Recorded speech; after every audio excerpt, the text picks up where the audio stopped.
In this video, we're going to talk about if shoes are even good for you in the first place, as well as how to determine what type of shoe you should wear.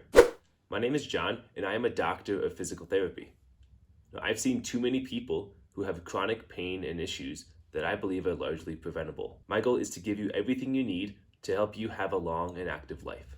And hopefully, I'll never have to see you in the clinic. Before we begin, we need to understand that the foot is structured in the shape of an arch, similar to what you would see in architecture. It is designed to support itself. It does this through the bony structure of the foot, as well as ligaments, muscles, and the plantar fascia. They all work together to help support the arch and keep the foot from flattening out. Here's an analogy that I think might be helpful. Imagine you wore a back brace every single day of your life. Over time, all the muscles of the core and the abdominals will weaken because they're not being stimulated appropriately. Now, when you eventually take off the back brace, you won't have the muscular support necessary to support the back, likely leading to a lot of pain. So essentially what this does is it makes you dependent on the back brace. Now let's apply that same logic to a foot that spends most of its life in a shoe. In this day and age, most shoes are designed to help support the foot. The logic here being that if we support the foot, we will help to prevent the collapse of the arch. However, with this artificial support, we're doing the same thing as we were with the back brace. The natural supportive mechanisms of the body are not being used because we are now dependent on something else. Over time, this dependence on a shoe will lead to many people not being able to walk without having some sort of support for the foot.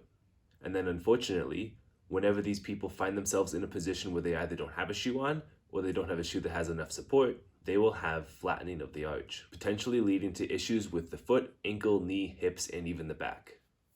In my view, the shoe you should wear is entirely dependent on the current state of your foot. On one end, if you're younger, you have more or less a healthy foot, I would try something like a minimalist shoe that won't really do much to support the arch. Ideally, you can even spend time walking barefoot around your house, letting the foot function in its natural environment. On the other end of the spectrum, there are people who have spent decades wearing shoes all of the time. You will likely need some sort of external support for the foot, such as a shoe. Now, some things you can try to help reduce your dependence on the shoe include an exercise called doming, where you pull the joint of the big toe back towards the heel using your foot muscles, and spreading and squeezing the toes together.